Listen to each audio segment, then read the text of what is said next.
मैं हूं आप सभी के साथ महिमा पांडे और आप देख रहे हैं N24/7। तो चलिए शुरुआत करते हैं बुलेटिन की। आपको बता दें, दिल्ली में किसान, एमपी में घमासान। जी हां, दिल्ली में हो रहे किसान आंदोलन की आंच एमपी तक आ पहुंची है। कांग्रेस ने किसानों के आंदोलन का समर्थन करते हुए केंद्र राज्य सरकार पर वादा खिलाफी का आरोप लगाया है। कांग्रेस विधायकों ने सदन में किसानों के आंदोलन के समर्थन में जमकर हंगामा किया।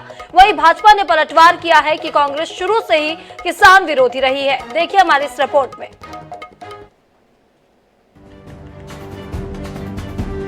न्यूनतम समर्थन मूल्य की मांग को लेकर प्रदर्शन कर रहे किसानों का मध्य प्रदेश कांग्रेस के विधायकों ने समर्थन किया है।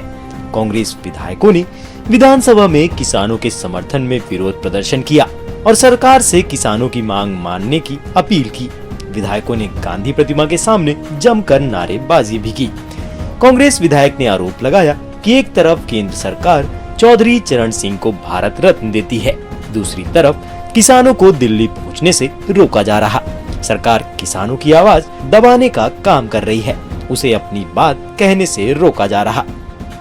मध्य प्रदेश की 70% अर्थव्यवस्था कृषि क्षेत्र पर आधारित है और किसानी आर्थिक गतिविधि पैदा करते हैं। किराने की दुकान गांव में चलती है जब किसान की जेब में पैसा होता है, पर एमएसपी ना मिले, किसानों के साथ लगातार ये अन्याय होता रहा है।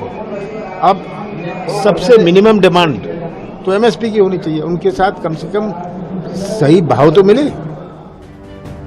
किसानों के पक्ष में दिग्गी राजा के ट्वीट के बाद प्रदेश की सियासत भी गर्मा गई है। एक तरफ कांग्रेस इस मसले में बीजेपी को आड़े हाथों लेती नजर आ रही, तो वहीं BJP law and order maintain करने का हवाला दे रही है। माननीय नरेंद्र मोदी जी की केंद्र में सरकार है और सबका साथ सबका विकास की जब हम बात करते हैं तो किसान हमारी प्राथमिकता में है और उनको लेकर के जो भी विषय होगा निश्चित रूप से उसका समाधान भारत की सरकार करेगी। माननीय मोदी जी की सरकार करके इसका समाधान निकालेगी। 12 फरवरी की रात चंडीगढ़ में किसान नेताओं और केंद्रीय मंत्रियों के बीच न्यूनतम समर्थन मूल्य यानी एमएसपी गारंटी कानून और कर्ज माफी पर सहमति नहीं बन पाई। इसके बाद किसान मजदूर मोर्चा ने दिल्ली कूच का ऐलान कर दिया और अब इसकी लपटों ने प्रदेश की सियासत गरमा दी है। Bureau report, INS24/7 Bhopal. और इधर मध्य प्रदेश विधानसभा में मंगलवार को कांग्रेस ने सरकार को कई मुद्दों पर घेरा। इस दौरान सदन में बच्चों के लिए स्कूल में बांटने वाली किताबें, प्रधानमंत्री आवास योजना समेत कई मुद्दों पर घेरा गया। दूसरी तरफ सत्ता पक्ष ने विपक्ष के सवालों का जवाब भी दिया। देखिए हमारी इस रिपोर्ट में। ऑनलाइन गेमिंग और बैटिंग को लेकर वित्त मंत्री जगदीश देवड़ा ने सदन में कहा कि ऑनलाइन गेमिंग और बैटिंग सामाजिक बुराई है। इस बुराई को खत्म करने के लिए इस पर जीएसटी लगाया गया है। केंद्र सरकार द्वारा 28% की दर से ऑनलाइन गेमिंग और बैटिंग से टैक्स वसूला जाएगा। उन्होंने कहा कि देश के बाहर से भी अगर कोई ऑनलाइन गेमिंग और बैटिंग खिलाता है तो उससे भी जीएसटी वसूला जाएगा। वहीं ऑनलाइन गेमिंग पर जीएसटी के विधेयक का विरोध करते हुए कांग्रेस ने सदन से वॉकआउट किया। सभी ऑनलाइन को लेके जिस प्रकार से सट्टेबाजी को लेके सरकार अपना बनना चाहती है खजाना, सरकार यहाँ के प्रदेश के लोगों को आत्मनिर्भर नहीं करना चाहती, गलत तरीके से पैसा वसूल करना चाहती है। तो हमारा विरोध है कि युवाओं को गलत लत लगेगी, इसलिए कांग्रेस विधायक दल ने इसका विरोध किया। पुष्पराजगढ़ से कांग्रेस विधायक फुंदेलाल मार्को किताबों का पोस्टर पहनकर विधानसभा पहुंचे। इस दौरान फुंदेलाल मार्को कबाड़ में फेंकी गई किताबों की फोटो लेकर विधानसभा पहुंचे। कांग्रेस विधायक का आरोप है कि सरकारी स्कूलों में बांटे जाने वाली किताबों को कबाड़ में बेचा गया है। सर्व शिक्षा अभियान के माध्यम से निःशुल्क पुस्तक 1 से 5 तक बच्चों को जो बांटे जाना था, विभाग ने उठा करके कबाड़ में बेच दिया। पूरे प्रदेश के ऐसे बहुत सारे विद्यालयों में जो दूर दराज में जो विद्यालय संचालित हैं वहां अभी पुस्तकें नहीं पहुंची हैं। ये मध्य प्रदेश सरकार की असली चेहरा को हम आज उजागर करेंगे। सदन में कांग्रेस विधायक अभय कुमार मिश्रा ने पंचायत प्रतिनिधियों का मानदेय बढ़ाने के लिए ध्यानाकर्षण प्रस्ताव पेश किया। उन्होंने पंचायत मंत्री प्रहलाद पटेल का ध्यान आकर्षित करते हुए पंचायत प्रतिनिधियों का मानदेय बढ़ाने की मांग की। उनके साथ ही नेता प्रतिपक्ष उमंग सिंघार ने भी कहा कि पंचायत प्रतिनिधियों का मानदेय बढ़ाया जाना चाहिए। युवाओं को लेकर हमारा मुद्दा है। सदन में भी हमने आवाज़ उठाई कि मध्य प्रदेश के युवाओं के साथ अन्याय हो रहा है, उनको नौकरियों के नाम पर उनके भविष्य के साथ खिलवाड़ हो रहा है, उनको कोई नौकरियां मिल नहीं रही हैं और शासन कोई नौकरी निकाल नहीं रहा है, कहीं नियुक्तियां नहीं मिल रही हैं। युवा रोजगार न मांगे, इसके षड्यंत्र के तहत रोकने के लिए भारतीय जनता पार्टी ने जुए सट्टे को लीगलाइज करने के लिए, ऑनलाइन सट्टे को लीगलाइज करने के लिए यहाँ एक विधेयक लेके आए हैं।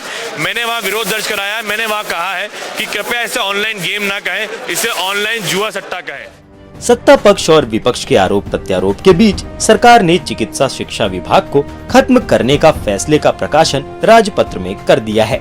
अब सिर्फ प्रदेश में लोक स्वास्थ्य और परिवार कल्याण विभाग रहेगा। सरकार ने चिकित्सा शिक्षा विभाग को खत्म करने का फैसला पहले ही कर लिया था। INH न्यूज के लिए भोपाल से मनीष कांत जैन की रिपोर्ट।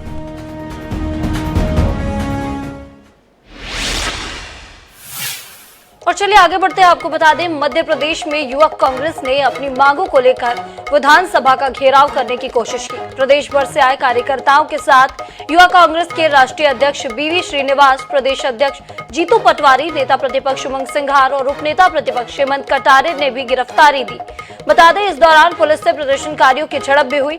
पुलिस ने हल्का बल प्रयोग कर कार्यकर्ताओं को तितर बितर किया है। देखिए इस रिपोर्ट।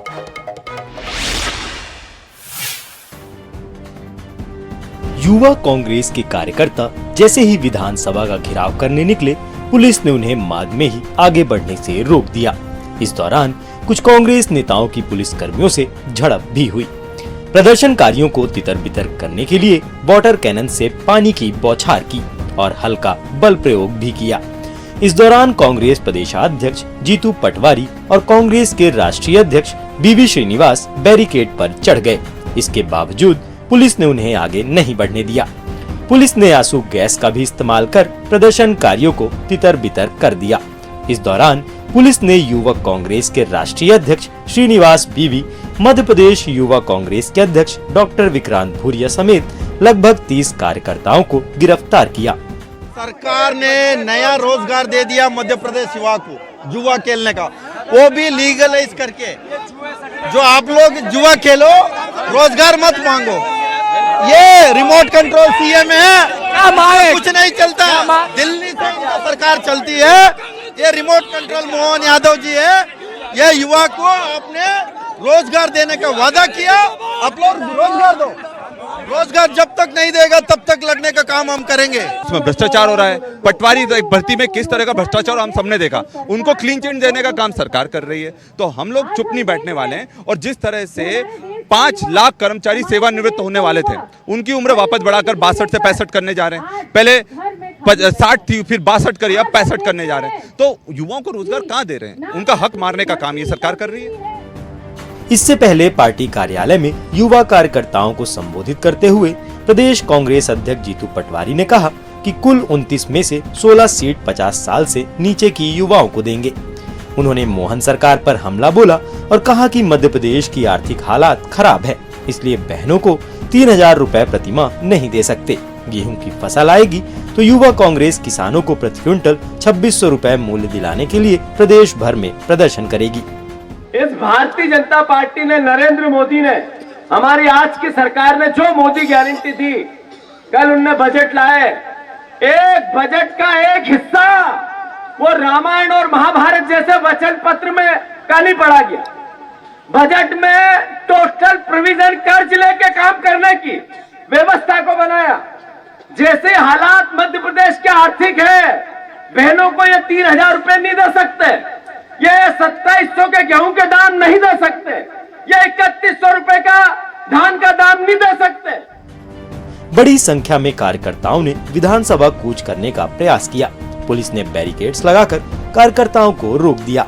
इस दौरान पुलिस ने 30 से अधिक कार्यकर्ताओं को गिरफ्तार भी किया है। INH न्यूज के लिए भोपाल से मनीष कांत जैन की रिपोर्ट।